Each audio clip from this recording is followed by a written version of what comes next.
Hello everyone and welcome to round 5 of the oNiD Multiclass World Cup. We're here at a relatively sunny Paul Ricard in somewhere in France, I actually can't remember. My name is Trinketetas, I will be your host, streamer person, hello. And I am joined by Dominic Berkwe, hello. How's it going this afternoon, everybody? Thanks for joining in, and hopefully we get treated to a nice close race. Of course, last time you joined us for round 1 at Watkins Glen. We've had 4 rounds since then, but not math numbers, of course. But in round 1, you of course saw the wonderful red flag.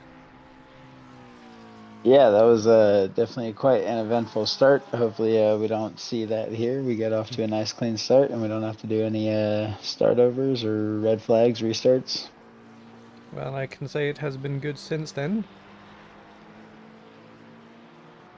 Join us at the beginning of qualifying, just watching some people on their first flying lap. Let's see who's first out. It's just ahead of Tut, I think that is. Oh, no, I do not know who that is.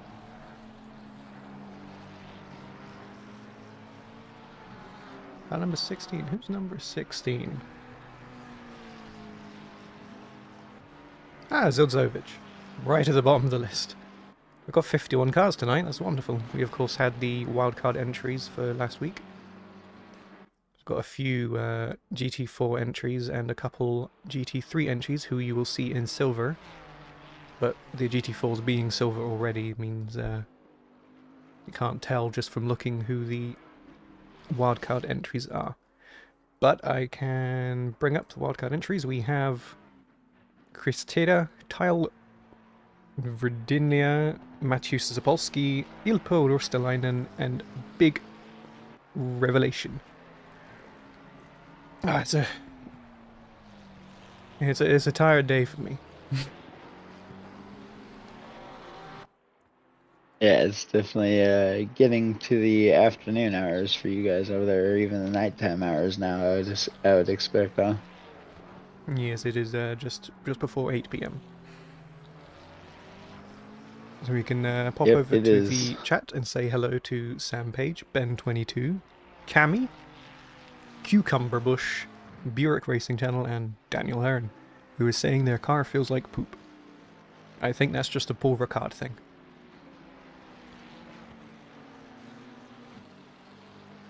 Yeah, I've definitely never been a big fan of the Paul Ricard circuit. I don't know. For me, I like elevation change, and that's one thing it doesn't have here. Oh, the one thing that I really don't understand is why they changed it from the F1 layout and got rid of the chicane halfway down the straight. Because this straight is just... it's obscenely long. Let's get it on board. Yeah, it is definitely quite long, especially for GT3 and yeah, GT3 cars. And I would expect they're probably trying to pull something from historic Le Mans feel, you know, something with the long straightaways, something about the French. They love those long straightaways. And there we go. Oh, we've got a disqualification. That would be car number 180. That is a Ginetta qualifying in the wrong time frame. Yeah, naughty, naughty, naughty. Ilpo hoping to put the Camaro on podium today. This is one for the very rare tracks it's not terrible on. Yes, last time I raced at Paul Ricard, I was in a Ginetta. I didn't get a very good qualifying lap in, so I started about mid-pack in GT4s, and I was racing two Camaros who were in front of me. The cornering speed wasn't so great, so I was able to get up with them, but then as soon as the straight came, bye-bye.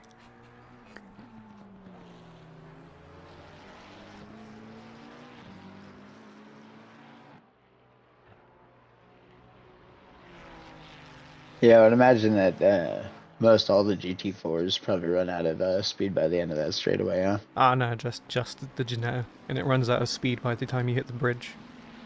The Camaro shifts into 6th when they hit the bridge.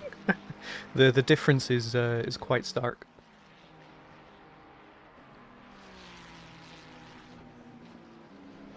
I would hope that it handles quite substantially better than something to give it somewhat of an edge on a different type of track then.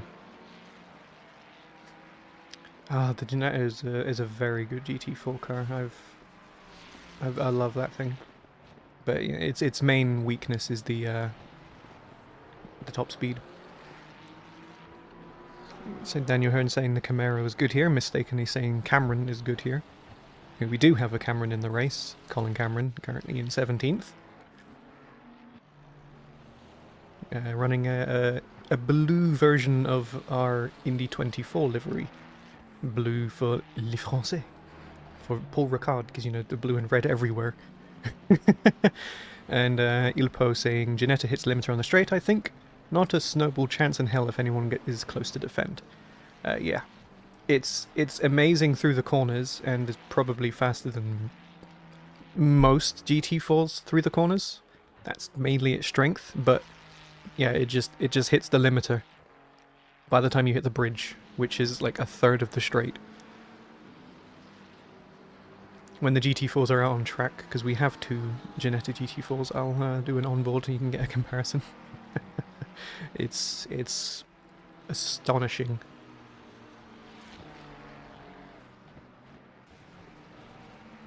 Just going to up my game volume. It's a bit quiet. That is a bit quiet. Whoopsie.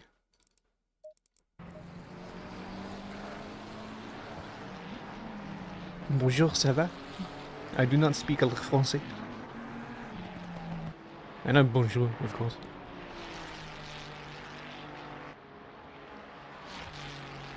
Let's see, it's been long enough. Everyone should have a lap time in. Let's see who's improving out on track. We've got Jonathan Earl, currently 6 tenths up. Coming to the last stages of the lap, this will put them in a very good spot.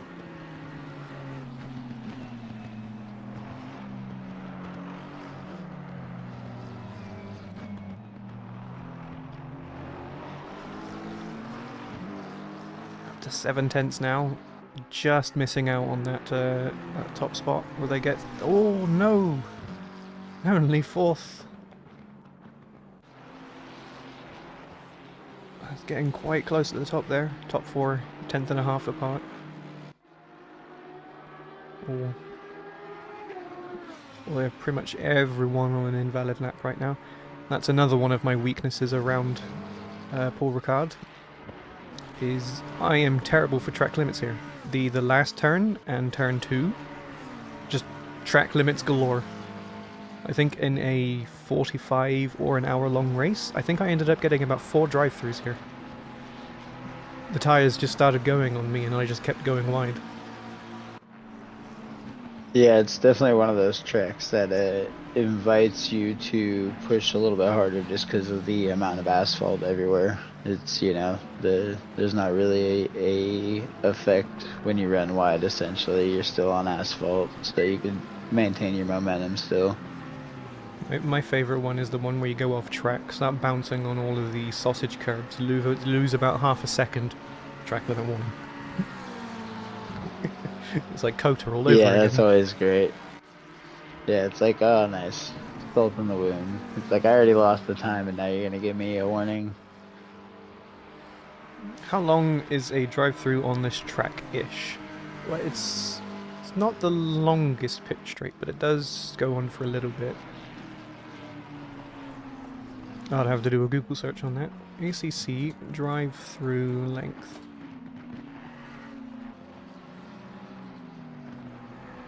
Oh, watch Sean Hunt just lose the back end of their car there.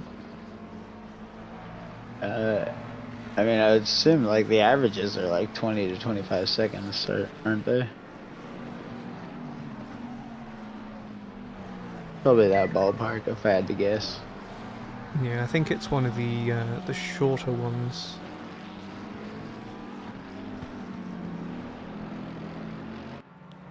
In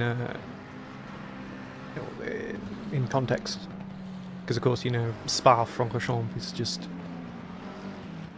pretty much half a lap, if not 3/4 of a lap or something like that. It's really long. 28 seconds. Yeah, Spa drive-through is that's just insult to injury at that point. I feel like with the drive-through, you should be able to come in for just the endurance pit straight and run the second half. You should be able to come in at the halfway point. I think that would make things more fair for a drive-through.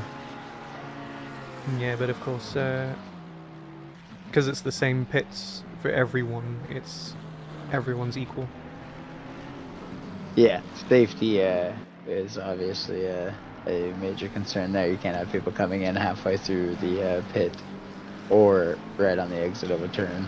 But of course, removing the second pit exit wall will prevent a lot of people from jamming their car in, you know, Austin Powersing it in the pits, which I have seen countless times in iRacing and a handful of times in ACC as well. Yeah, that is definitely a tricky corner, especially when you're trying to maximize the time loss, or minimize the time loss, excuse me.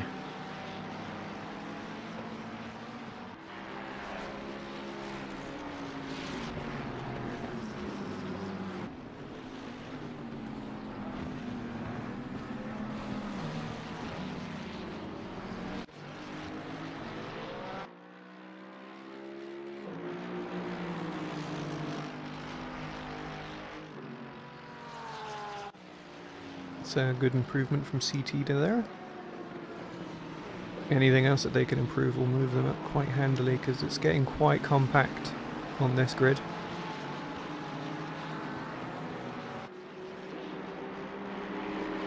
It's always the worst feeling knowing that you can improve so much, but you just can't get it out.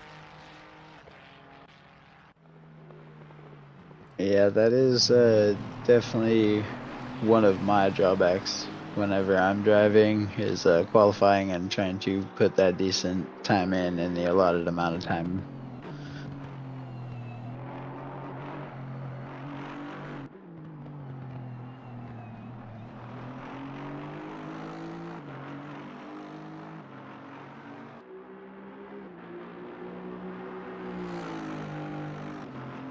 Holman moving up into 6th, but unfortunately Coupland, who they just misplaced from 6th, is up on the lap, so going to move Holman back down to 7th. Oh no, they lost a lot of their time through the last 2 corners there. It's going to be close, but I don't think they're going to do it. Nope, that's unfortunate for them. Especially now because we're running into the last minute of GT3 qualifying, and then the GT4s will be out. So Zovich currently about a 10th up on their lap. Move up into pole position. Seaton Tutt in the pits currently. Leighton Austin is about half a 10th up, coming into the end of the lap here. They improve slightly, but don't move any positions. Jonathan Earl now into the pits as well.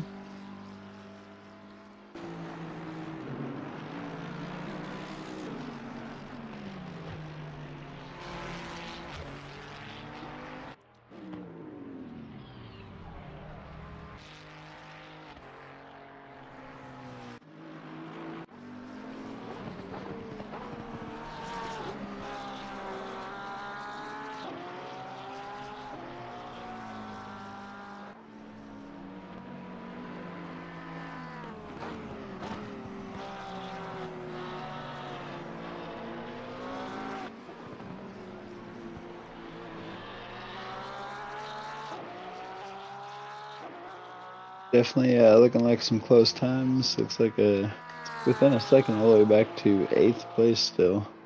For And then now. a second between 9th and 20th. Actually, no, even 8th Yeah, to definitely 20th. some. It's a very tight grid, Yeah, and you can see the definitely. GT4s all fumbling out now.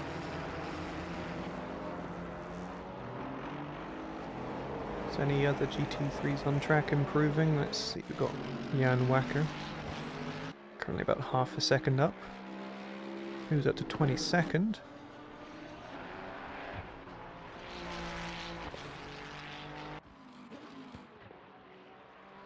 Ryu was up, but wasn't able to change their position. And then last we've got Sam Page currently 3/10 up. We also have Chatburn out on Chap about 10th up in 8th place. Won't move a position with their improvement currently. BP was on a valid lap, but just yellow flagged and is now off track.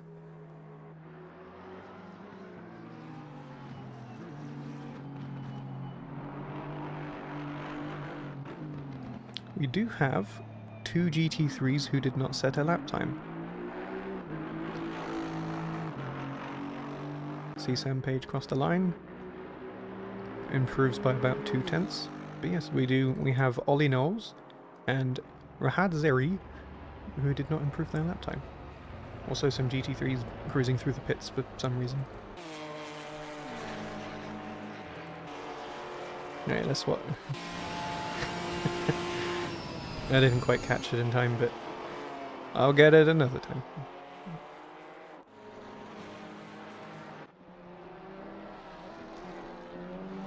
Yeah, definitely looking like they pulled on right on over to let that I believe it was a Maserati by.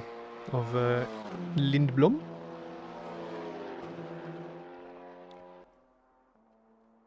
Who I know suffered an injury fairly recently and would have been unable to race for a little while. So they've either healed up nice enough to play with a wheel again, or are playing with a controller. I tried watching on board with them earlier and I could not tell.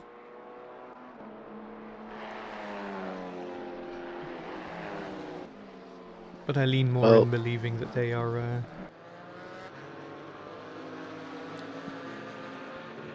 think I just saw something there, I'm not sure.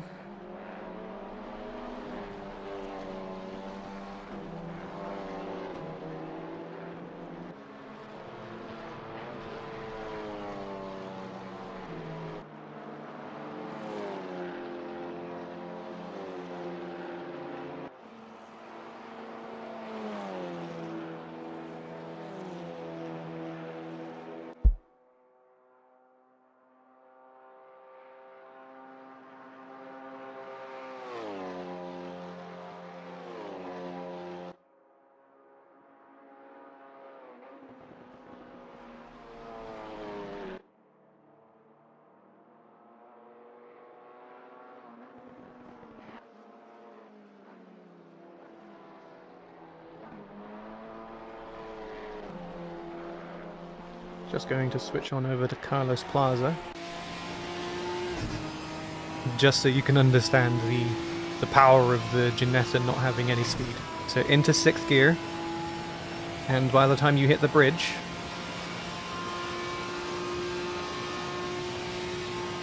there you go, there's the limiter, you're topped out. Yeah, that definitely seems like it could be a hindrance on your lap times here. Luckily it is very fast through the Sector 1 and Sector 3. It is very quick through the corners, so it's not too bad for its lap time. It's just, you know, in a race situation, if you can't get past the car through Sector 1 or Sector 3, and you're behind it or beside it or only just marginally in front of it during the straight, they will overtake you and they will leave you behind. Yeah, that's definitely and not to mention the first and third sectors here aren't the easiest sectors to pass on, we'll say. They're pretty one line. Yeah, that was the trouble that I had, because on one lap I was side by side with the Camaro going down the straight. I hit the limiter as they shift into 6th, and they left me by about a second and 2/10 by the end of the straight. And then by the time I got to this second corner after, I was already right behind them. But it was just trying to find space to get cleanly through. Yeah, they're probably on the straight thinking like, oh, their car's damaged. And then next thing you know, right back on them. And it's like, wait, I thought they were broken.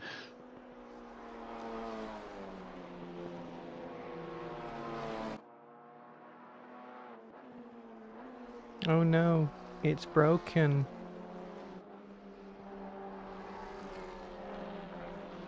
I have definitely said that to myself many a times in a race. Up, it's broken.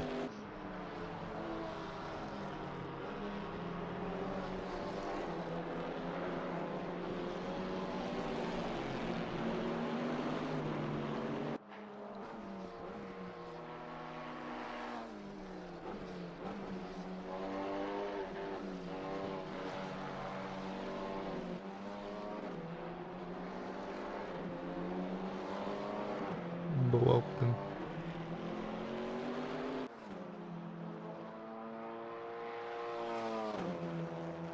It is quite tight in the GT4 field though, look at that as well. Ticehurst does have a 3/10 lead, but between Ristolainen and Hall is only about half a second. Oh, Daniel Hearn slitting himself just in behind. In that Camaro of his, he's a very rapido boy. Ian Hall ahead of him as well, only just marginally. 200s between them. Got Lindblom coming through the last section of corners in that Maserati.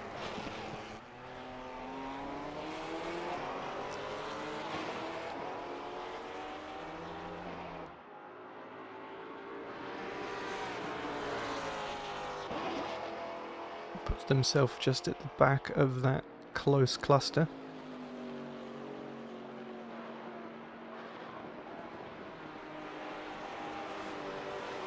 What is that? That's the top 7, top 8? Top 8, separated by just over a second. In GT4s, that's quite impressive. Is that the top 8, or was there? I thought there. Yeah, is it 25th and 26th? Right there. Is that not first and second? Nope, those are wildcard entries. As I mentioned earlier on, alrighty. we have wildcards in the race now as well, but they're all rated silver. So we've got, I think, 3 silver GT3s. Is it 3? Yep, 3, because we've got Revelation in 17th.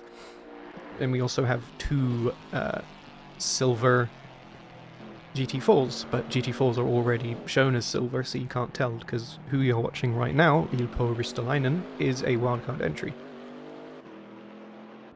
So their points will be separated from the rest of the group.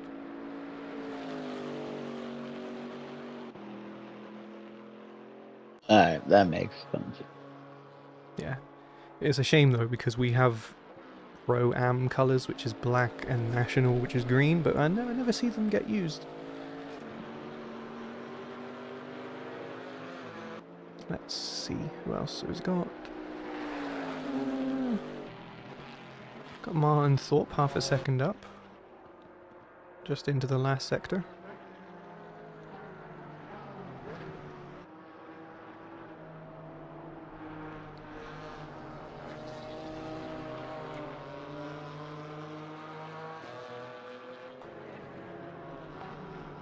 All going very deep, that's unfortunate. Missing out on that lap time then. Let's see, we also got Oak, who has not set a lap time currently, but is 5 tenths, 6 tenths up on their previous best. Obviously from practice.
Unfortunately, Oak invalidated a lap time while we were looking away.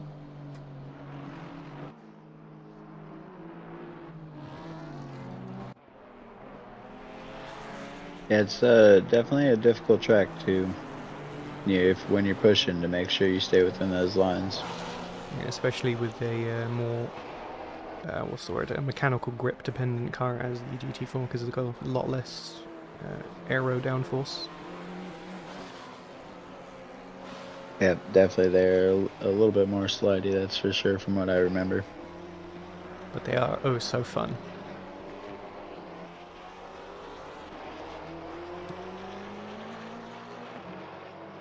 I would say that is an opinion-based statement. Yes, it is very much an opinion. My opinion is that GT4s are more enjoyable as a racing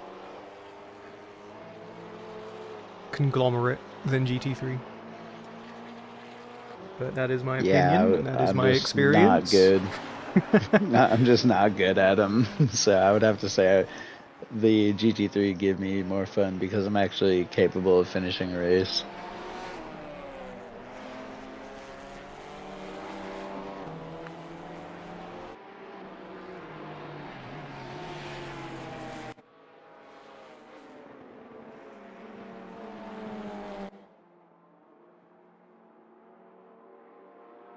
Hayden Oak now coming into the last sector now coming. Oh, okay. Maybe I need to not talk. About to say they were a second up on their previous best from free practice. That would have been a good result for them, but then they went wide and invalidated. But they have one more lap to try and do it now.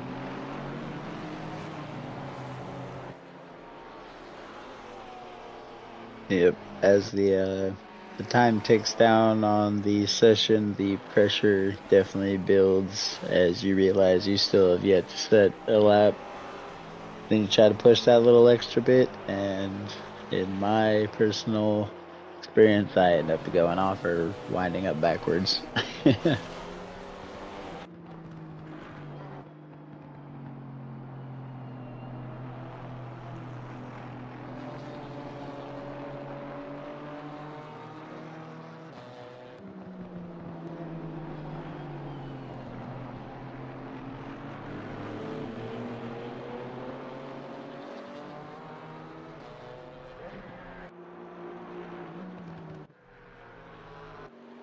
Another one not to set a lap is also Marco L. They're 1.4 seconds up from their previous best from pre-practice, of course, just like Aiden Oak. Can they make it? They fortunately do have one more lap after this.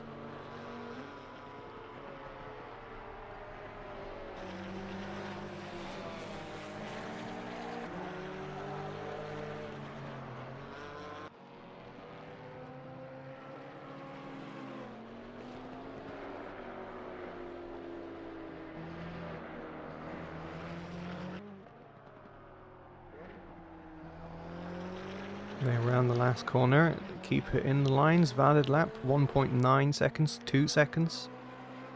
They cross the line, slot themselves into 44th. Not an amazing position, but definitely better than dead last. So that's probably a relief off their shoulders now.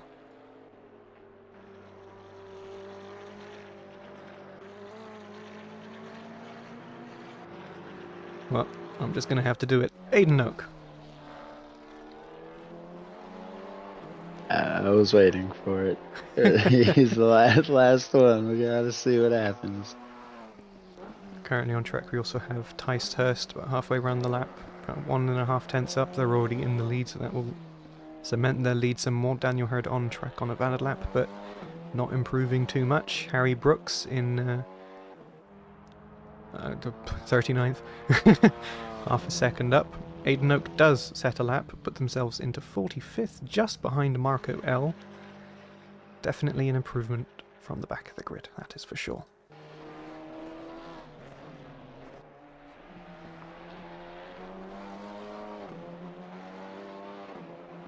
This will move Harry Brooks up quite a bit, probably to 34th. No? Oh, they must have invalidated right at the last corner. Oh, okay. Oh dear.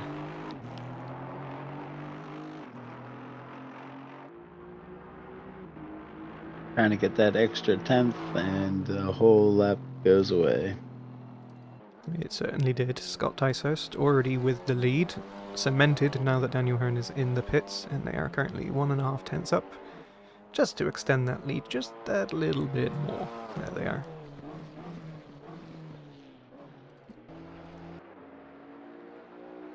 And the last two come across the grip. Habubovic improves but doesn't change position, and now Marco L, who did get the extra lap after setting their first valid lap, currently 6 tenths up on their lap. That will move them up 1 position, 43rd. And that's qualifying done with.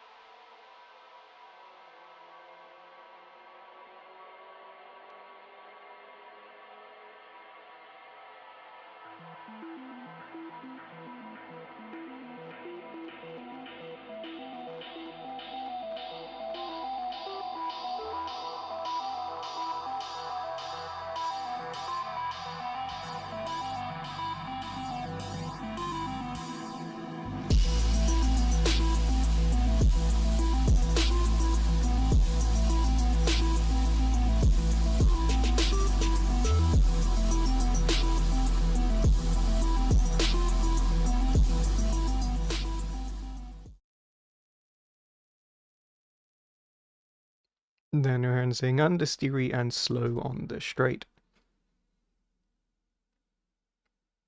And you take that Porsche Cayman and you do wonderful things with it. Yes, Ilpo, I did synchronize liveries 5 minutes after the session started.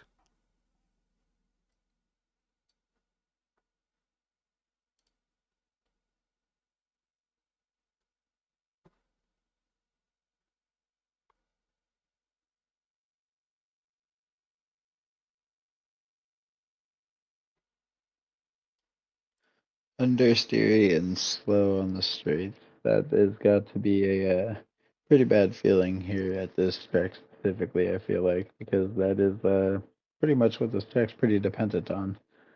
Got long sweeping turns and then just a nice long straightaway for you. And one of the poor Genettas is in last place in GT4s, and also got slapped with a time penalty for coming out in the wrong time for qualifying. So I think after a short little while they're going to drop off quite a bit. But the other one, Carlos Plaza, did get into 5th position, just behind Ilpo Wistalainen. Daniel Hearn did manage to get themselves into 2nd as well, in front of the other Porsche Cayman, Ian Hall. Is it Ian Hall? It is Ian Hall. I remember.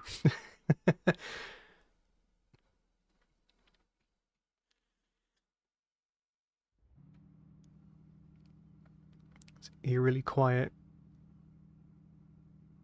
The engines start to turn on now.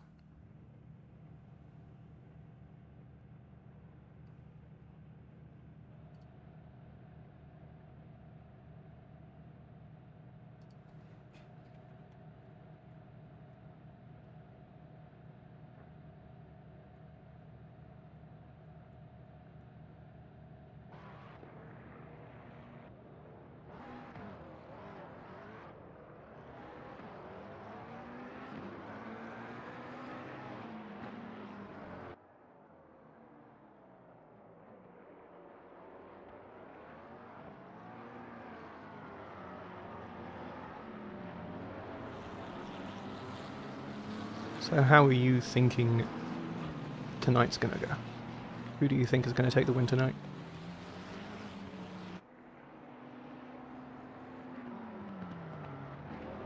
Well, last time I went with the person that started on from the pole position, and I don't think it turned out very well.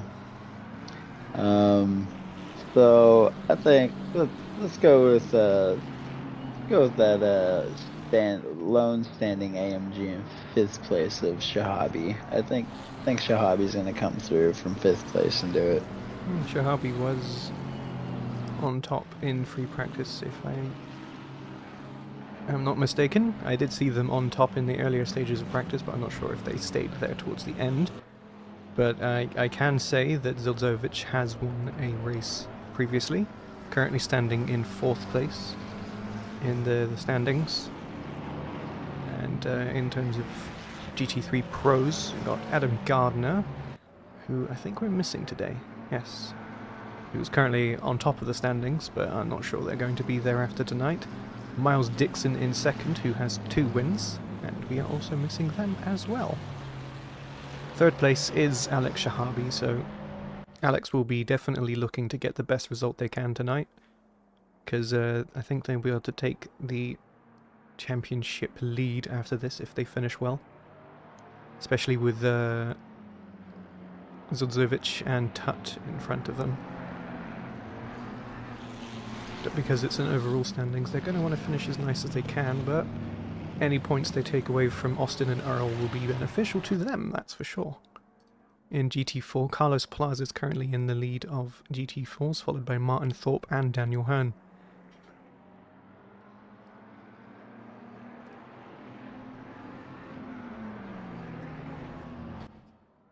It's quite the long formation lap on this track, especially down the straight. Just lots of wiggling. Tut is for some reason taking out all of the cones. I've just seen them drive off track and take out cones for some reason. I sure hope they are not a pit board remover.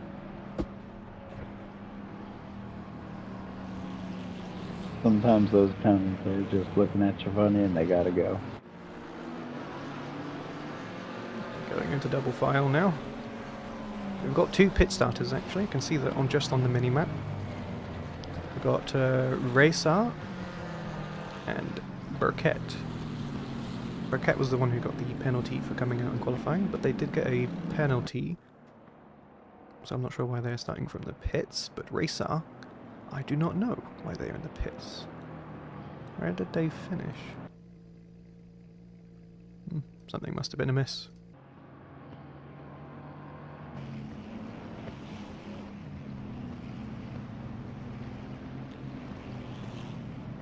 Definitely saw one car go teleport to the pits right before the beginning of the formation lap. but I'm not sure what the reason behind it was.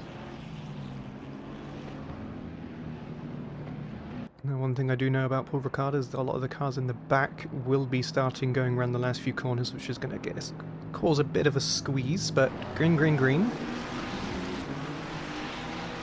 Zilzovic and Tut going side by side, neither of them getting a better start. Looks like Austin's just keeping behind. But Tut does manage to squeeze ahead on the inside of turn 2. Seems to be relatively clean in the background. Got a few yellow flags. Quite a lot of GT4s are involved. You can see Daniel Lindblom just rejoining there. Cameron in the background. That's not very good for me. I've got a few more incidents up ahead actually. See a few cars strewn out on track. The problem with Paul Ricard is it looks like it's quite wide, but you know, when you're going 3 wide, it's not as wide as you'd hope. Nope, there's definitely a lot of asphalt out there, but not that much in between the 2 white lines you're supposed to be in between. Just see that massive car's calling my computer to a halt. All relatively clean so far. We've got quite a few GT3s in the mix of GT4s coming down the straight.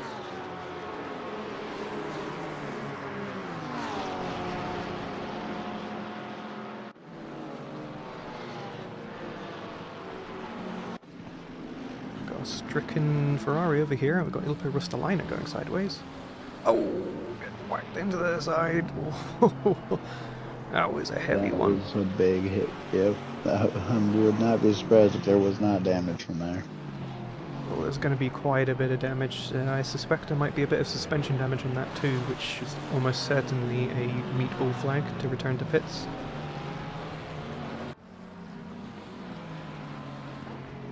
Checking back on the leaders, Tut still in the lead. Zudzovic is getting attacked heavily by Jonathan Earl. Austin just following neatly behind and in a 2-second gap to Ashley Coupland.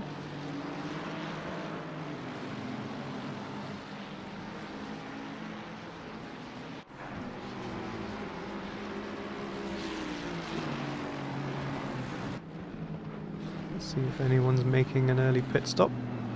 I don't see anyone.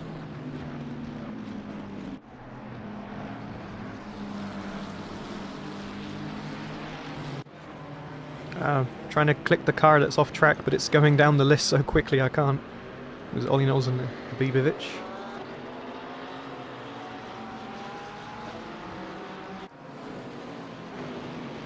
Oh dear. Gonna get a quick replay on that one.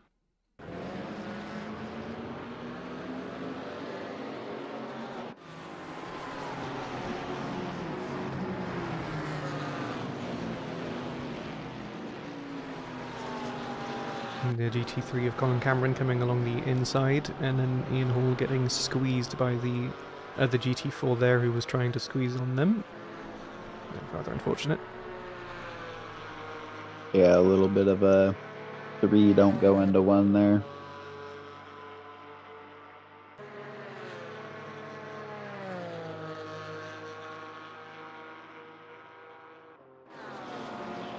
There's a lot of tight gaps on track at the moment.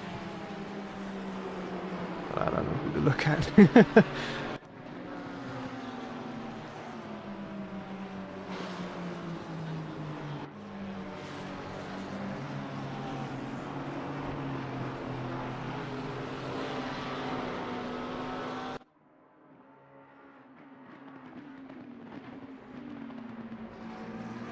Definitely some frantic weaving going down the straights. It's looking like a lot of people making that last second dive out of the split screen.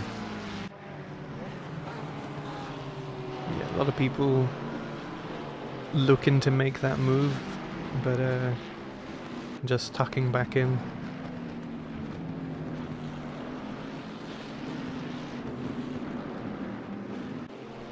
Oh, we think we've got a disconnect. I have just focused on T. Verdilia and they're in traffic. You can see the crowds, hello. And they're gone.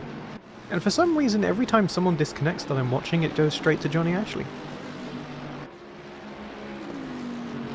You can see Johnny Ashley in 14th, though, getting attacked by Zalecki down the straight.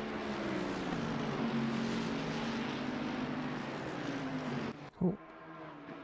Lane Austin. And these three are really getting feisty together. Looking to make any move they can. Looks like he's just getting past Earl.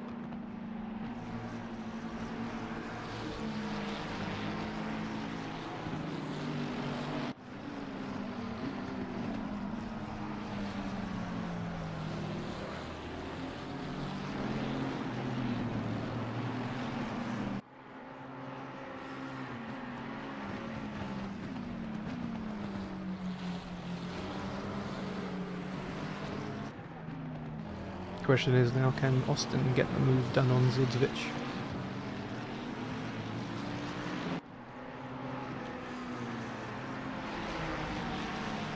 Yeah, it looks like Tut has pulled out just over a second gap, so either got just a little bit more pace or second place probably getting caught up in a battle there, trying to drive a little bit more defensive as they see that third place getting bigger in the mirror. Yeah, the three of them fighting while Zildjić is having to defend. It's just giving Tut that little extra room to pull away.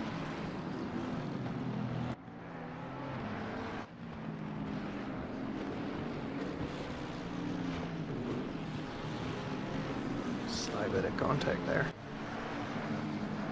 Very side by side.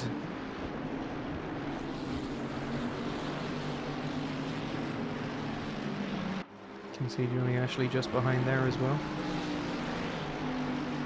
Quite a few people in the pits now. Got Chatburn, Geel, Kovacic and Cameron.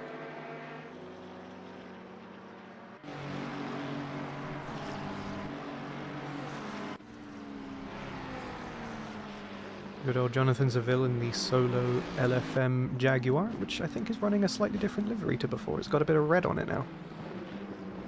As the famous Shaun of the Dead quote goes, "You've got red on you."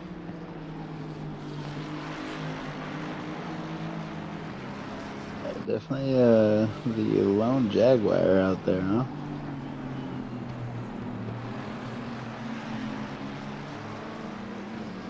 I don't believe I've ever driven that vehicle on here, or in this sim.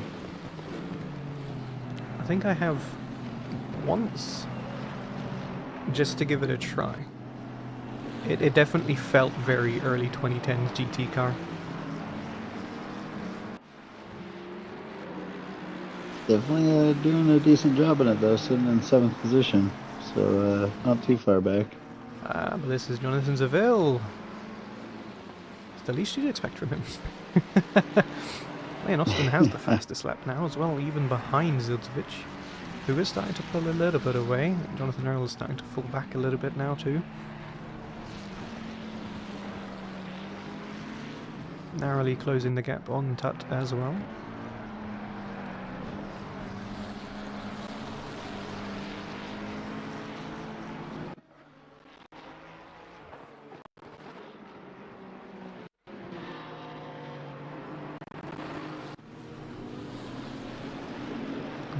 We've had a Johnny Ashley incident.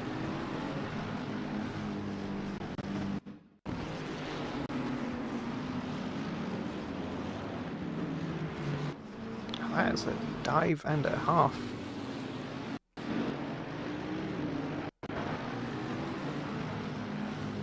Yeah, I would say there was a nose put where it didn't belong.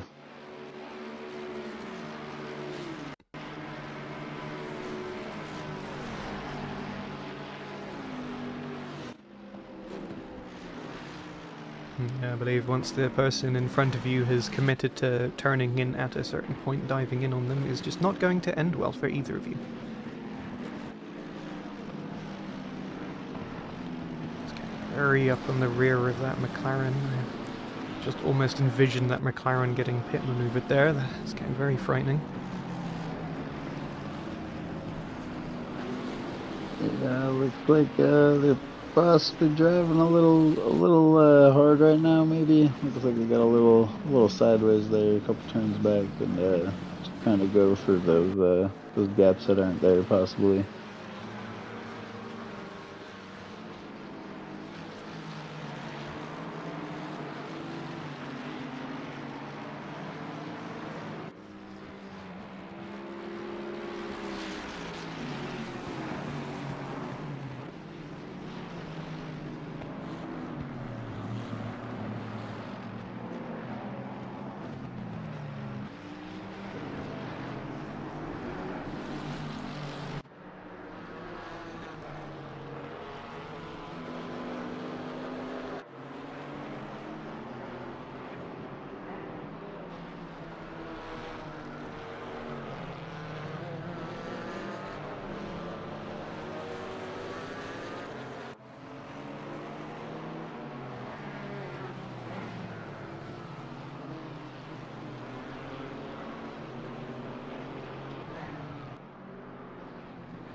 Looks like the gap in first is coming down by, or has come down by a half second. So second place closing back in on Ted up there in first. Ian Austin is closed up on Zubswitch quite a lot too.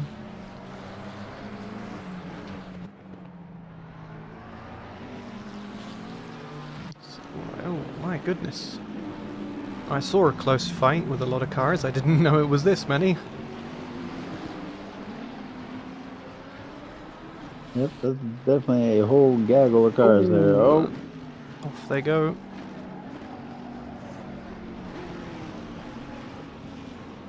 I think Johnny Ashley was behind that. Let's get a replay from his onboard.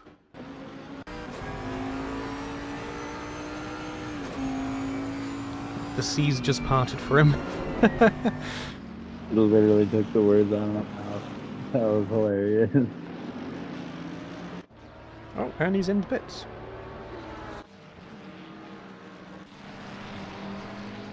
That's odd. But the pit window is open. He's obviously just making an early stop. He's had a few binks and bonks there. Maybe he's just getting rid of that damage early on. Okay, that makes sense. I thought there was possibly something we didn't see, and there was like a quick travel there.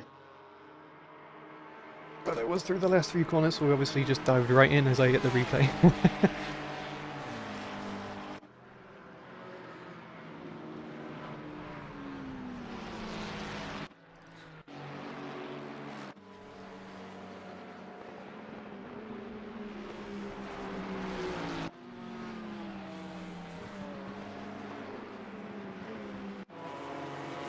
Nice train of GT4s here. A giant train of GT4s. Carlos Plaza in the background, diving way out of the way of the pit exit there.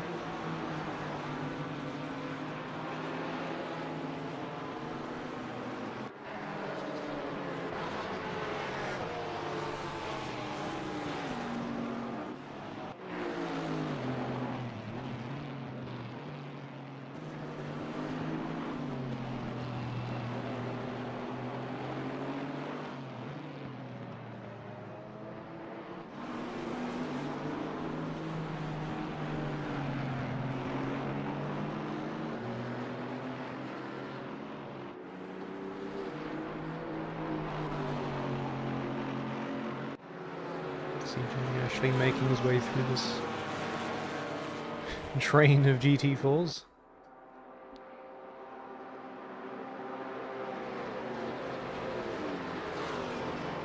Ashley Yeah, also in pretty much. the solo Bentley.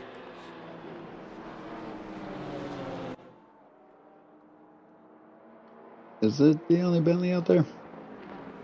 Indeed. One Bentley and one Jaguar. One Aston Martin.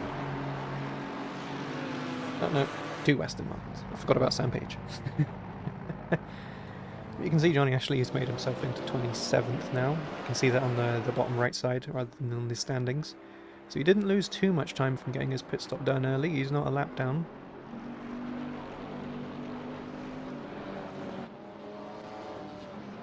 Yeah, I guess now it's just a matter of seeing how far can you come back in the next 45 minutes, huh? He keeps himself nice and clean, doesn't get into incidents, and makes way through a lot of traffic. Then I expect he'll finish quite nicely. Maybe even get into a nice top 10. Oh! Let's switch over to Neil Manders. Not Neil, Nick Manders. And we just watched Jan Wacker use the side of their car there. Who was the McLaren that took the excessive avoidance line there? Way to the outside. It was 3 McLarens. Would that have been Nick Manders? Of course there was 3 of them.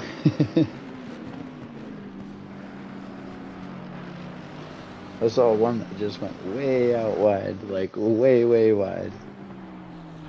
Got a fight for 46th brewing here. We also did get Verdinlia returned to the race, still in the pits but 7 laps down. We of course saw them vanish completely into the mist. Yeah, I think the last we saw they were in the stand signing autographs.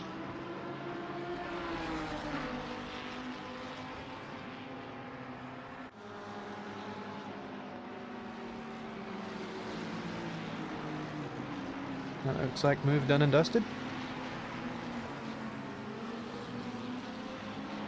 Top 3 fight here still ongoing.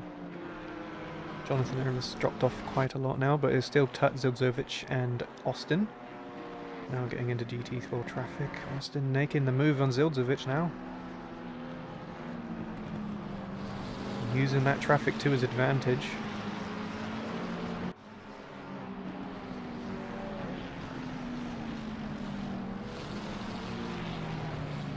It was definitely a good move there with the GT4 on the outside, kind of securing that position.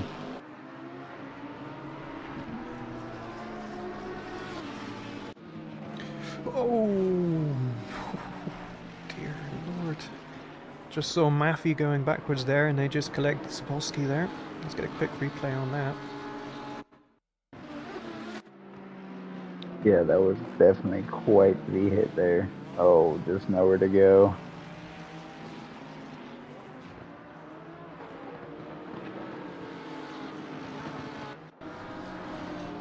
I think Sapolsky had a very big hit, trying to find them on the list. I cannot find them. I think they have left. Nope, here they are. They're in 13th. So they hit a lapped car there. And it was obviously bad enough that they had to return to garage.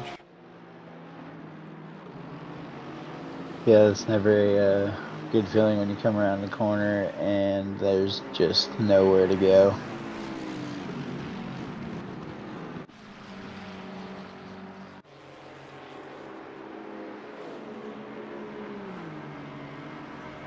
Can't quite remember what part of the track that was on, but they lost it on the inside curb. Or the outside and just span in. And that is the problem when everything is tarmac, because nothing slows you down. It's what the blue marking is supposed to do, but it's not as effective as grass or tarmac. Not tarmac, gravel. Yeah, there's supposedly the abrasive like sand in it or whatever, but it's not as good as a big old sand trap, that's for sure. Yeah, it's like sandpaper.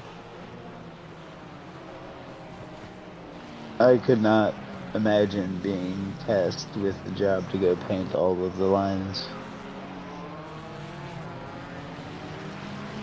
They have to be... We'll see you next year. Yeah, they have to be perfect as well because of how often they're viewed on cameras. A slight discrepancy or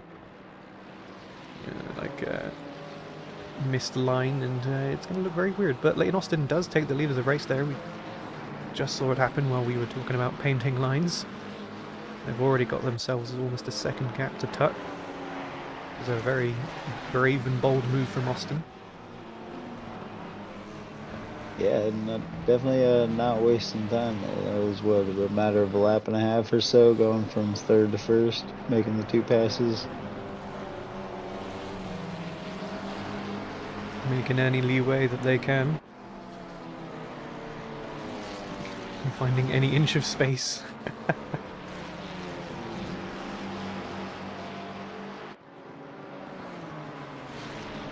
Yeah, the as many of these GT4 cars you can get in between you going through this next fast right-hander, I would assume would be the goal here.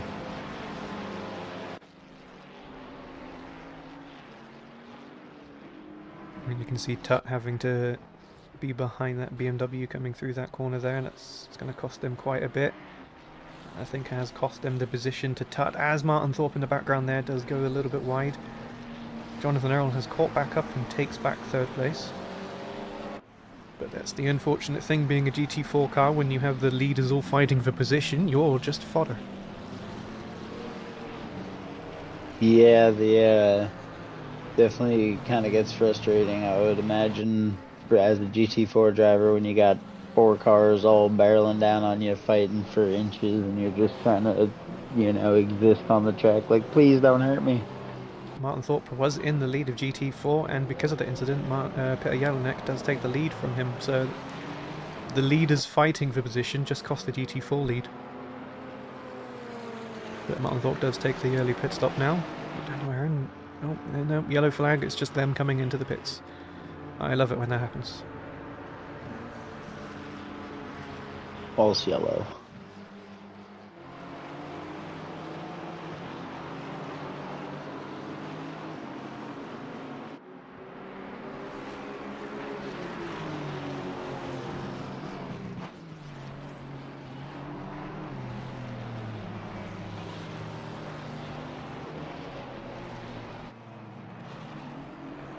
Gap between Austin and Zildzovic now is 1.5 seconds.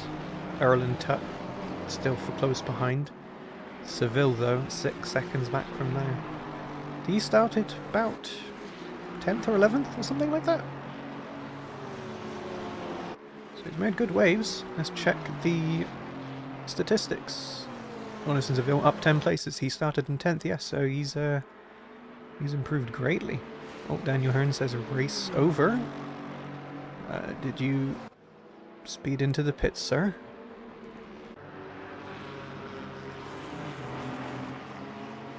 We saw you come into the pits. It didn't look that fast, but let's see. Oh, come out of the pits, no penalties.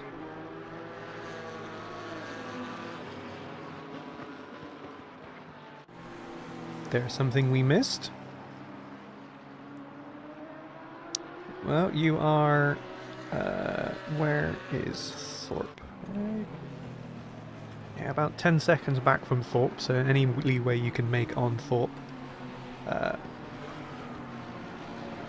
Or even just any of the cars around you is for total end position, because they're all pitted and such.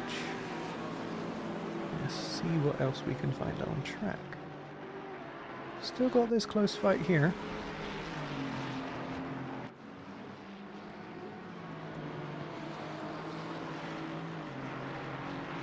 It's not super close, but I'm not seeing anything super close at the moment.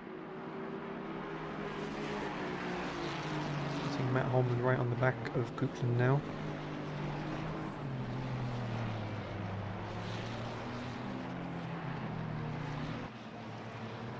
It's fun to see of the top 10 only 4 cars are Pro Class.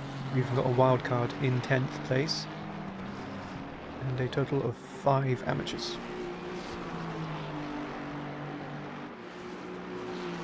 Yeah, that's a pretty good split there, honestly, between classes.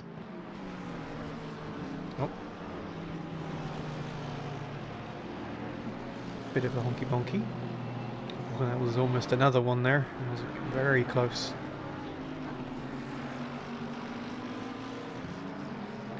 Sometimes you just need to take a chill pill and not just dive bomb the person you just hit on the side. Yeah, the Merc there flashing the lights, so maybe they feel like they were the ones done wrong. Teeter in front of them was knocked off track, and then they used that as an advantage to get out ahead and in front again.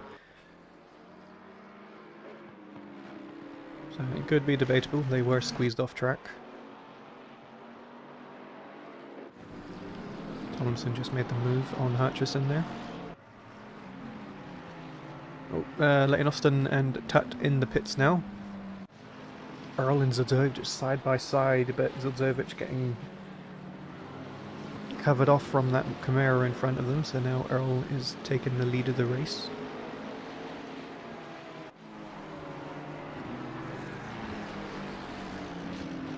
Saw another yellow flag, was just about to click onto it, but then it became pits.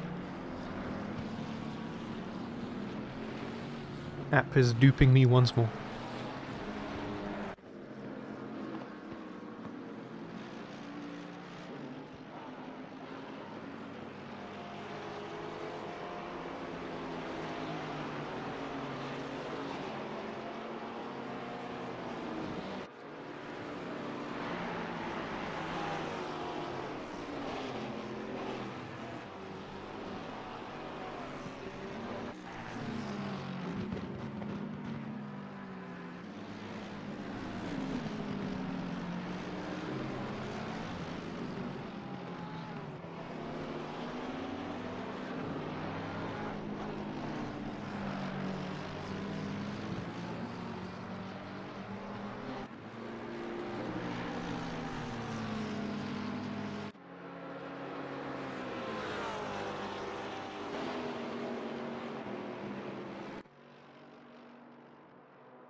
Yeah, that Maserati has the legs on the macadam, the straight. Just closed in about half a second on that straight alone.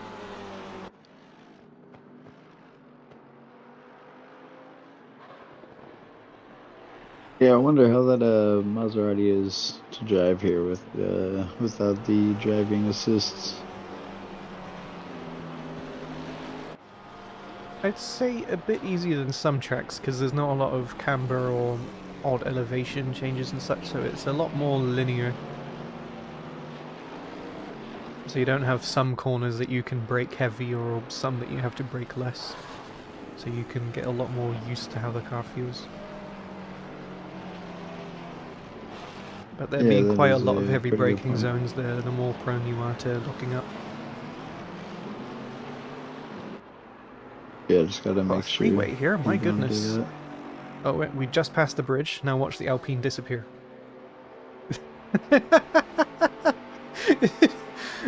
They were all side by side, and now the Alpine's gone. Yeah, that is, but that is pretty funny, the speed difference there. Oh, I think that's the Ginetta of Birklet. Yep, Birklet. Burkett. Oh my god, the words. We just watched lose the back end of their car coming around that corner there. I wish I knew the corner name. Yeah, I'm not too sure on any of the corner names actually on this track. There's a lot of French words. I remember looking it up. Paul Ricard track map. It's in my search history.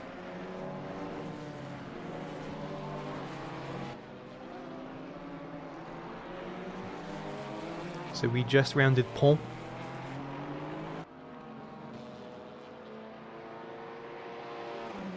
Yeah, just by the pronunciation of the first one, I'm not going to remember any of them.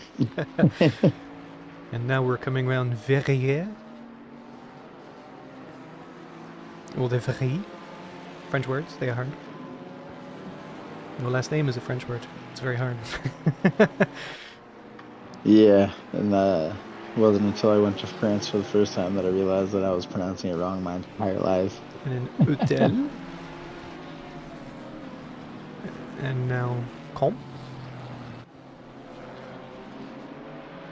And Stepan.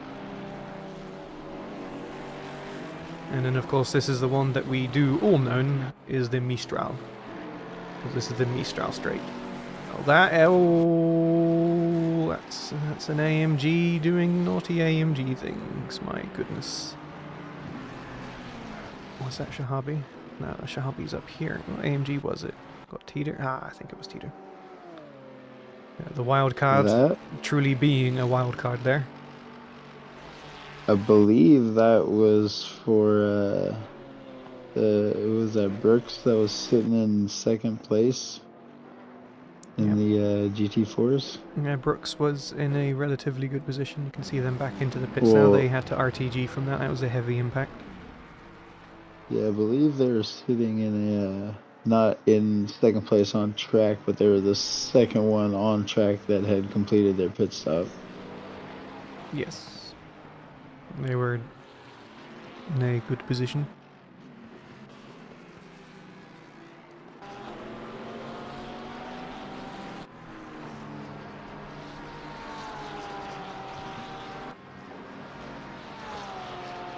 You can see a lot of the grid now has taken their pit stop. Top 7 have not. See Leighton Austin in the lead of those who have pit and is likely to stay that way.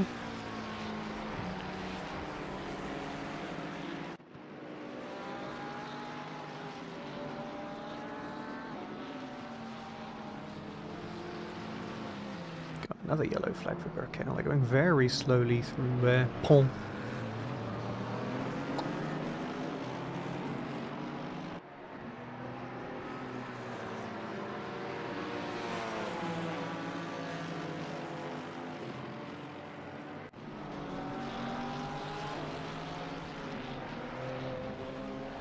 Small little three-way fight here. Very close gaps, but let's see if any positions are done.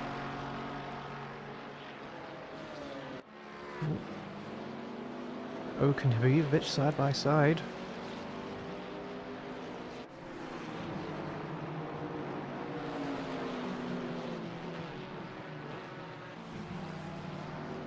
No, Habibovic pulled out quite a bit there.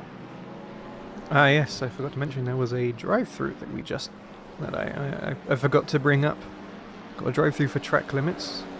So we've got one so far. Normally this track is quite bad for them. But only one, that's relatively good.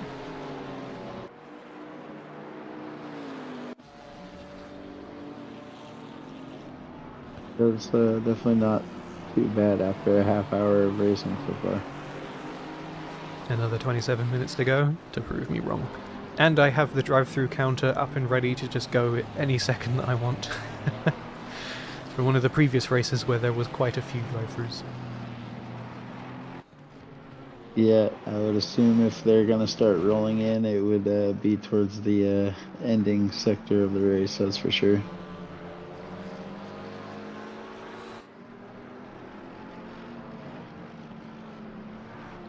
When people start to relax and stop paying as much attention, or the close fights towards the end that start to build up, that we see very regularly here. There's around about halfway through, there's usually lots of big gaps, but right towards the end, it seems like a lot of the field come together into their own little groups fighting for certain positions. So there'll be a lot of tension because that move will matter towards the end, and you might just push that little bit extra and get that fourth and final track limit warning. And we've got another track, a drive-through, as I am mentioning it, for car number 2. And that is Tater. I believe we had one just pop up for Burkett as well. Did we? Oh no, they have a 10-second time penalty. They haven't made their pit stop yet. Yeah, sorry. That's 10 seconds, sorry. That was for them going out in qualifying, in GT3 qualifying, so yeah, not the greatest. We've got Kovacic, very big. Oh, we've got another drive-through for track limits. There's number 95. I think I'm bringing out the drive-through counter, don't you think? And they say commentators' curse isn't a thing. 3 drive-throughs. So which one was that for? Oh, Jonathan Earl got it. Oh no. Yeah, that one's definitely gonna. That one's gonna hurt. That's for sure. Yeah, they were comfortably in the lead fight. Maybe not for the lead itself, but definitely for a podium fight, and this is going to send them right out of it.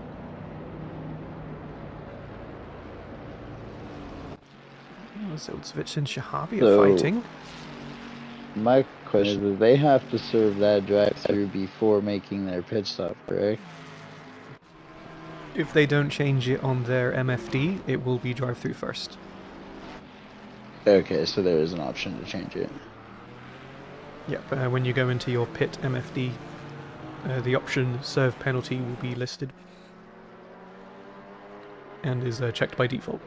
Oh, I've got quite a few hiccups tonight. Hiccups are always the worst. Especially when I'm trying to commentate, because I have to like hold it in for a second and not talk.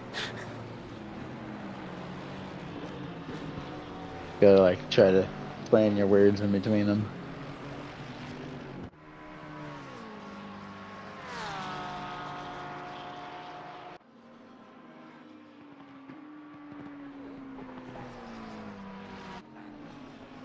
It's a very clean move done over the straight there. Ferrari showing its top speed over the Porsche. We've got stop go 30 for speeding in pit lane for car number 296. That's Sapolsky, who's pulling over to the side, probably to give up. Yes, we do not like to see that. Oh, Burkett. Another yellow flag. Drive through for track limits for car number 42. That is... It's Oak in the GT4 class. Oh yes, the car ahead of the one I'm in. I was scrolling up through the thing. Oh my goodness. Oh, Jelinek and Lindblom. Just traded positions there. Martin Thorpe is back in the lead of the GT4s at the moment.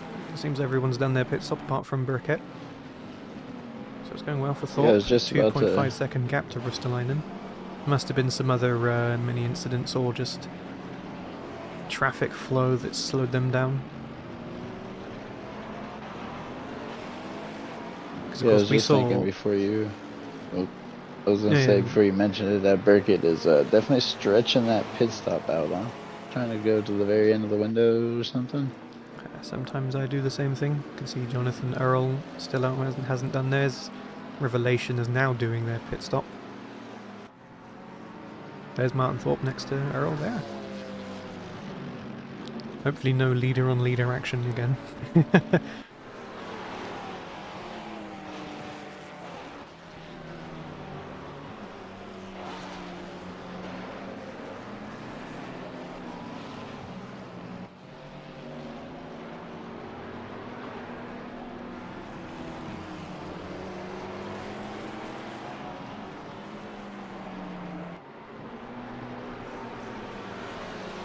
Oh, got another yellow flag for Henry Handy. They're back into the pits. Let's get a quick replay on that one. So coming on to the Mistral. Did a 30-second replay, so we're going to have to wait for them to get all the way through the Mistral. Probably to watch the Ferrari lose its back end at the end of the Mistral. Coming into... oh no! Halfway down the Mistral, they just drifted off track and hit the curb. Ouch! Just through the Montreal chicane for the Formula 1 line, they just took a bit of an interesting line. Yeah, it was very odd. Maybe a little bit of distraction, possibly, in the cockpit at home.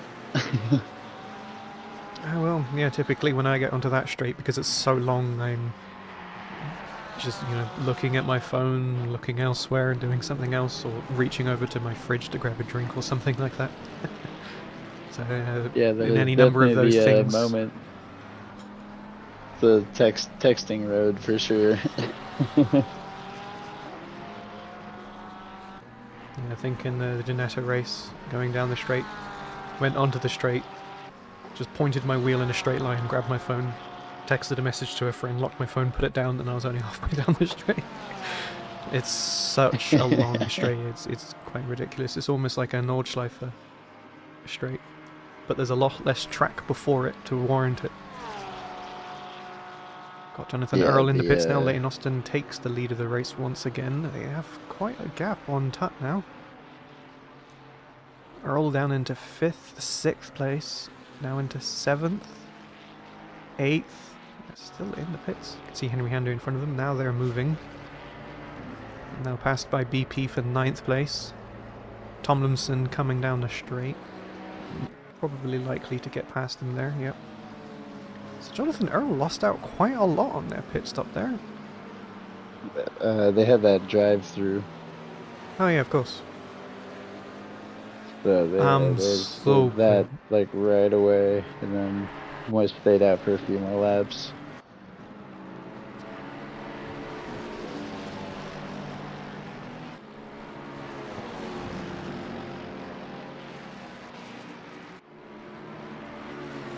And 42 cleared their drive-through. That's Aidan Oak, now into 45th place. One thing I figured I can do is I can hit insert twice, and I can bring out the GT full list so I can see he's in 13th.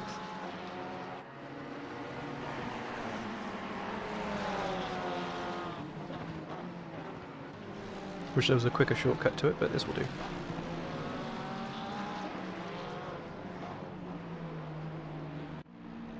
It appears there's probably always a faster shortcut with computers, but nobody knows it. Sometimes they're not programmed in, and you're like, but why? Right. Like, no, it's capable of it, but not by default.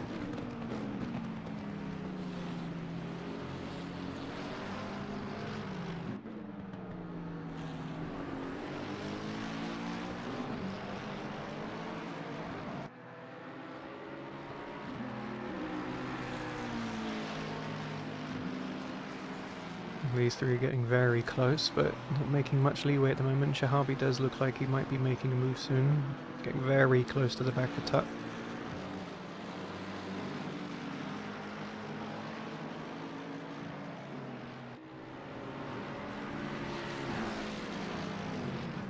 For championship positions, Austin and Shahabi are separated by just under 20 points. And where Shahabi is in 4th now, he'll score 35 points, and Austin will score 50 points. So as things stand now, Austin will take the lead over Shahabi.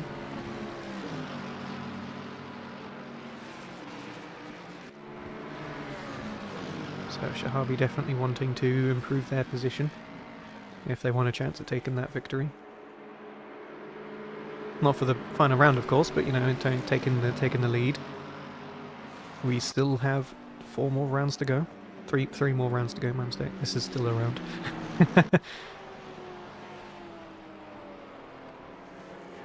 Oh, just had us. Ooh, these two get very close. That was a big cover off there. What's that? Right before you switched, that was a big block by the McLaren in front of Shahabi. One of the pit boards been taken out or something?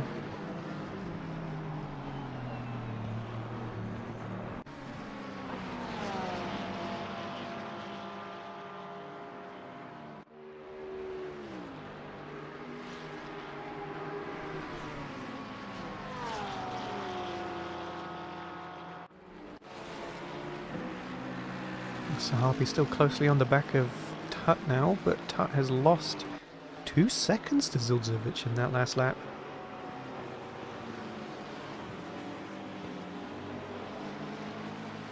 Austin is in the lead by 6 seconds now as well. Gap's now up to 7.5.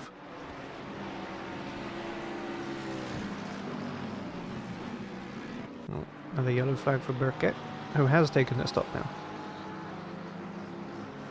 So it seems everyone has taken their stops now.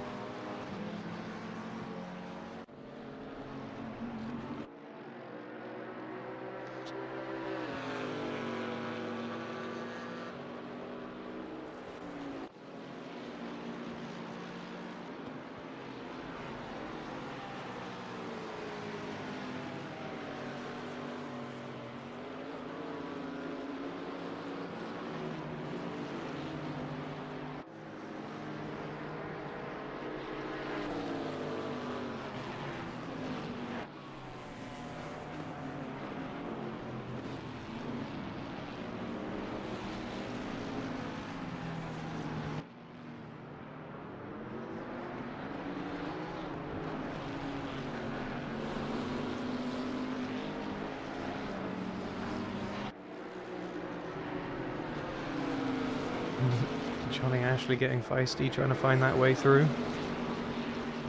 Henry Handy there, I believe, just getting very wiggly. Yeah, I believe they are trying to minimize the effect of those GT4s on their personal battle there.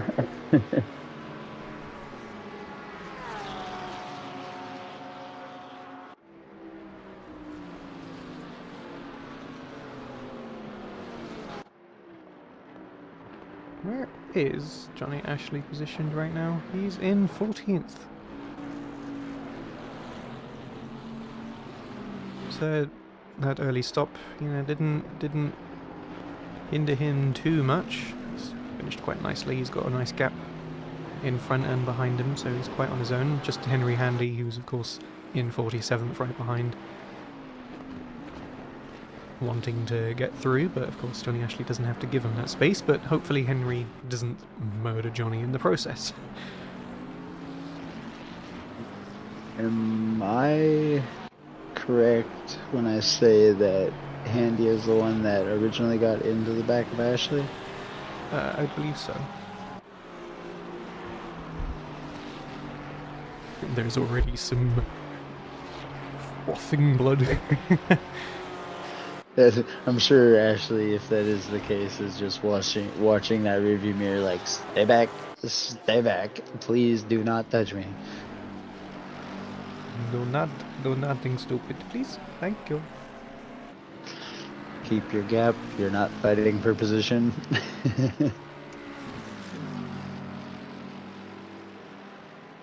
Oh, we've got Swain's positions here. Jonathan Zaville taking the 4th place over Shahabi. Side by side. I wonder what, there's definitely had to be something that happened to Shahabi there, because he fell off the back of Tut by about 1.5 seconds or so. And Zaville was quite a few seconds back last I saw. Zaville, of course, are making some great leeways. He's lapping quite quickly. Definitely putting that Jaguar where it needed to be to make that pass stick.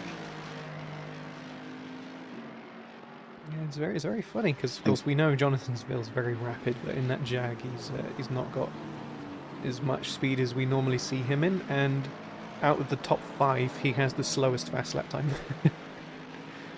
Top 5, apart from Seville, are all doing 1:54 as their fastest lap, but Seville with a 1:55.3. But doing it a lot more consistently, as Shahabi just did a 1:57 and Seville did a 1:56. So Yeah, it may not be fastest, but consistency is, of course, very important. A little bit of rabbit in the hair going on there, or tortoise in the hair, excuse me. Rabbit in the hair, Jesus. Yeah, let's watch a rabbit and a hare. Thing. A rabbit and a hare fight. Who's going to win? The hare. Hare is big.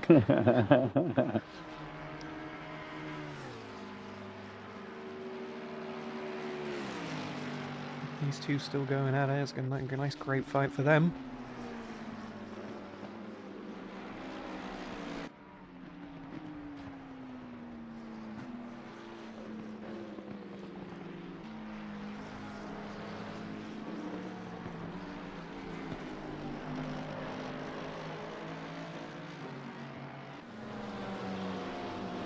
Got a lot of close fights going on right now. A lot of side-by-side positions.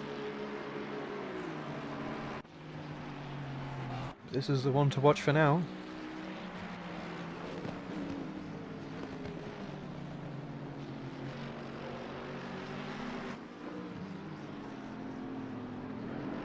Looks like Shahabi has successfully taken the position back from Seville, but Seville's definitely not going to be giving up anytime soon. Just coming on to 10 minutes left of the race.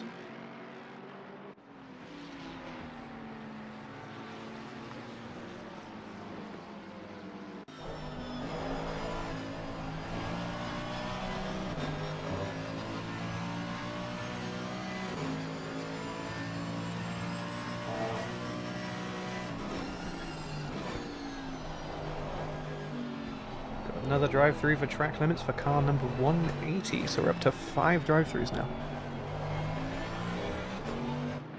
Car number 180 is the Burkett. It's already not a great race for them. It's unfortunately not changing. Oh, hello? There was a blue car there and it vanished. I'm gonna need a replay on that one. It was there till it wasn't. Peto Jelinek. Peto Jelinek. Gonalek. A bit further up the road. I think they had a bit of a lag spike there. Yeah, that's always a... That happens sometimes.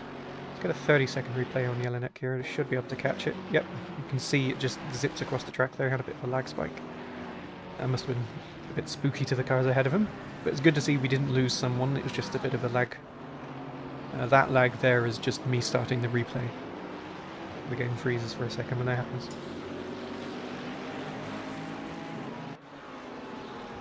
Yeah, it's always fun when a car is in one position and then in another one very rapidly afterwards. And it's like, oh, like what just happened there?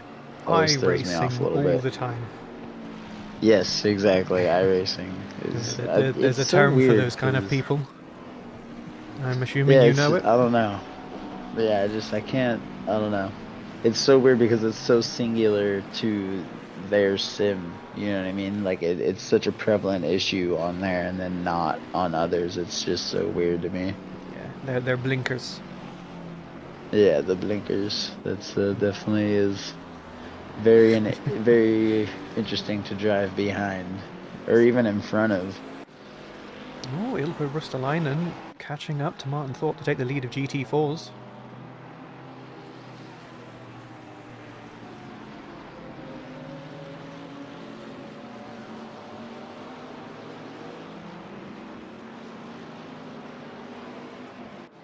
Burkett now with a stop-go 30. Must have missed that during the replays. Obviously took their drive through and came in a bit too hot.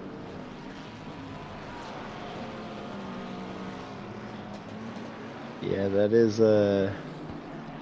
definitely insult to injury there. They have not been Drive having through for the track limits greatest for of car number races. 104, Daniel Hearn. We're up to 6 drive-throughs. Not what I want to see from Daniel Hearn. He's doing pretty alright in his race. Of course, earlier he sped race over sad face. I believe they were caught out in a incident with the GT3s coming around them, were they not? It is very possible. Ristolainen now falling off the back of Martin Thorpe. I'm sure that fight will resume soon enough. Let's move up. We've got a three-way fight here. Aidan Chatburn, Nick Manders in Renault Racer. Daniel Hearn saying sitting duck. Stop go 30. Oh, that's weird. Did you see that? Stop go 30 for car 180. 255 laps remaining. Well, I believe they have some time to serve it, so it wouldn't be in a rush. Yeah. Why? How many laps have I completed? 6,000. Yeah, that's about a season's worth of racing. Pretty much, yeah. I think in some enduro races, that's how many laps we do. Of course, I'm thinking of Indianapolis. We did about 600-700 laps or something like that. So it's a good, it's a good like 5 hours of laps. Short. It's like a relatively short track. Yeah, it's one of the shorter ones. Yeah, it's a four-way fight now. Aidan Chatburn's caught up to Johnny Ashley. Let's get a wing view from Johnny Ashley here. Not bonnet. No, there they are.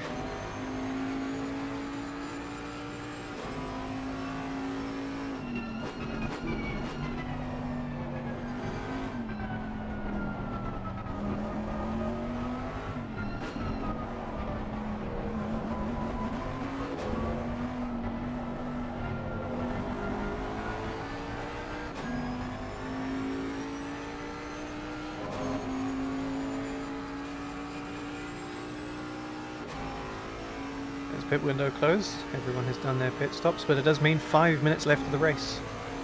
Whereas the leader is just recently crossed the line, so that is 3 laps remaining.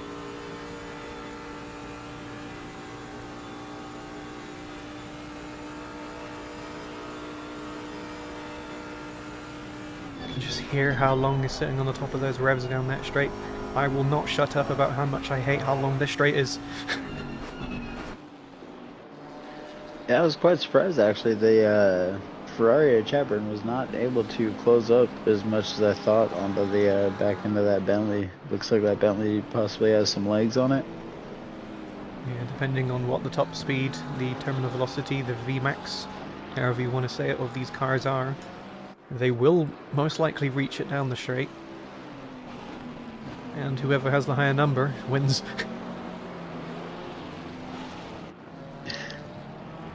Yeah, I mean, I assume that the Bentley is not the most aerodynamic, so they're probably banking on that horsepower.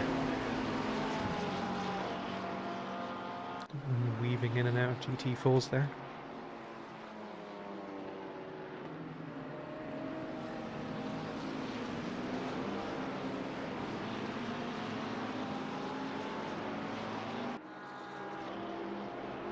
Lindblom was caught up to Ilkka Ristolainen.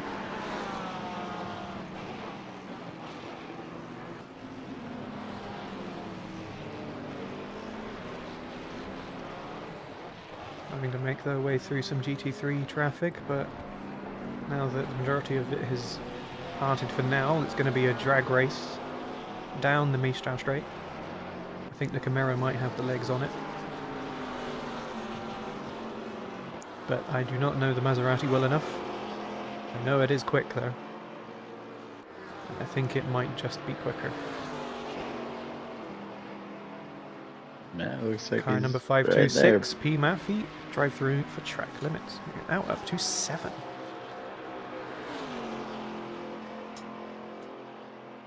Like the Maserati definitely has the legs on that Camaro. Yes, it does.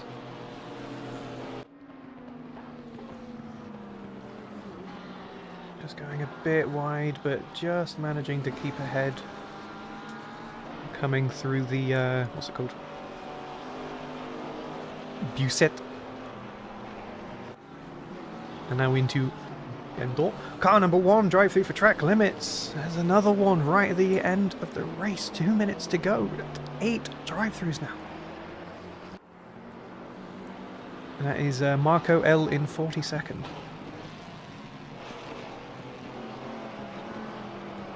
Quick check on this race here. Still the 4 of them all in a row.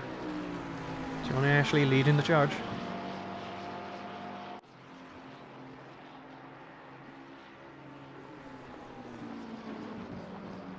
Leighton Austin coming around the last few corners now to take the white flag for the final lap of the race. 7 second, 8 second gap on Zildzovic behind. Had a well-fought race early on, took the lead and just kept it going, took off. This would be a great result for Austin. I think this will be his first victory of this season. Let me check the standings. Leighton Austin, yep, 0 wins. So this will be his first win of the season. Leader on final lap. Here we go. Final lap of the race.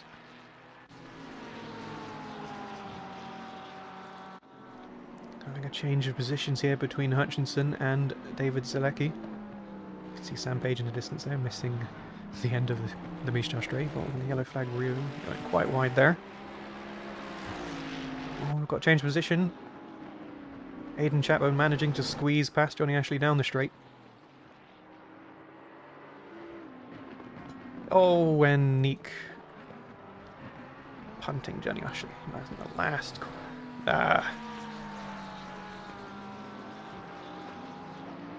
It's definitely got to be frustrating.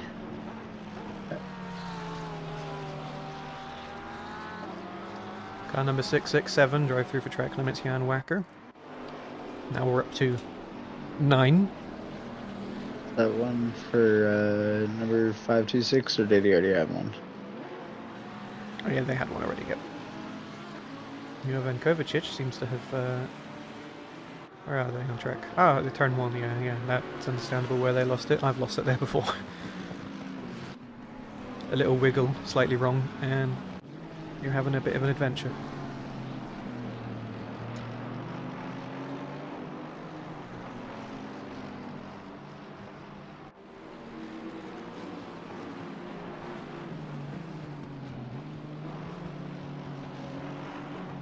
Alright, the time is up. Everybody make your passes count now. So coming wrong, Lack and Pont. Leighton Austin takes their first victory of the season. The winner tonight at Paul Ricard. Round 5, the oNiD Multiclass World Cup. Followed shortly behind by Alen Zildzovic, the pole sitter. Didn't have the greatest start, lost the lead straight away. Had a bit of ups and downs, but managed to keep in second. Seeden Tut. Oh, just managed to hold off Alex Shahabi by a 10th. And then Jonathan Seville keeping that 5th place. A very good result for them. They moved up 10 places.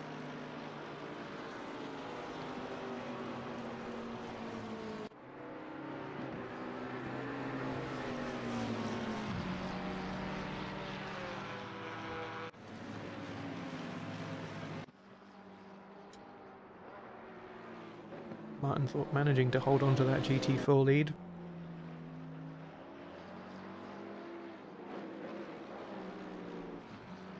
But Ristolainen still on the back of Lindblom. Not giving up on that second place, but looks like it's just going to be a bit too late.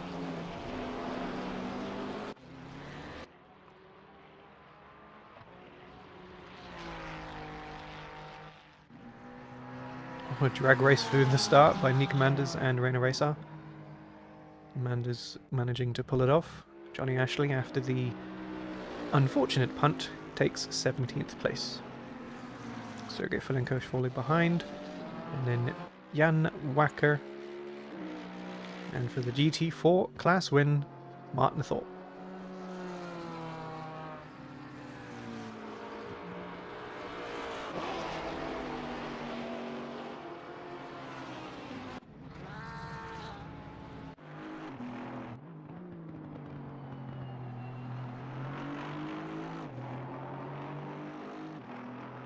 It appears that something happened to Ticehurst because Sherlock is to come across the line now. And Ticehurst is the last to come across the line, so they lost out on that position to Sherlock somewhere. But they are the last to come across the line. There we go.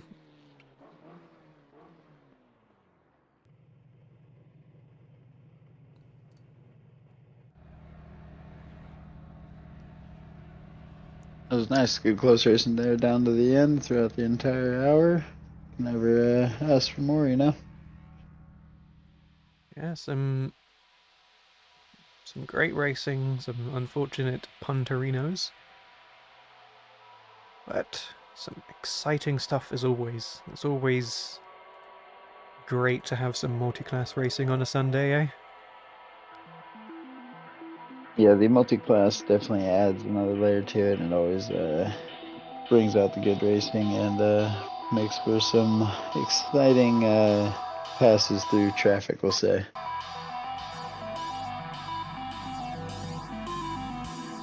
It always adds a spice of variety. Just bring up the highlights to have on the background for now.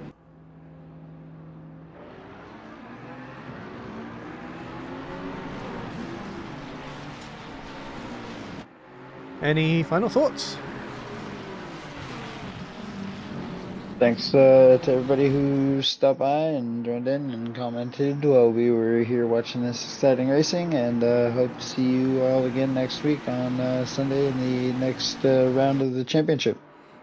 Yep, and next Sunday is a 90-minute race at Indianapolis GP for the final 3 rounds, which are all 90-minute mini enduro races. So we've finished all of the 60-minute races that we have done, the first 5 rounds, and in round 6, 7, 8 are all 90-minute mini enduro races. to add that extra little bit of strategy into play.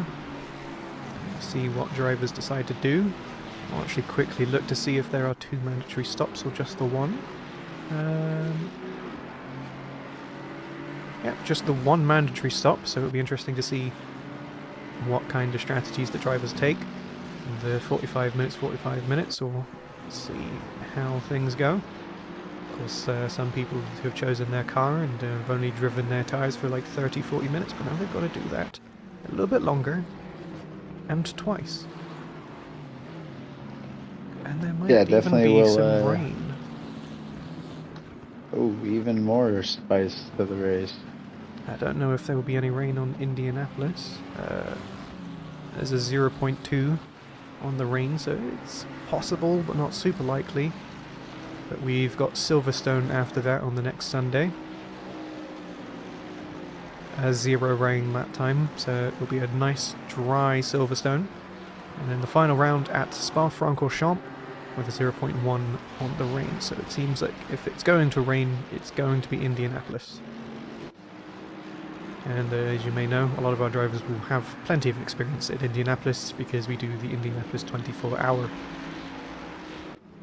which is enough Indianapolis for me, so I'm glad I don't have to race it, but I get to watch it and commentate over it, as a lot of people probably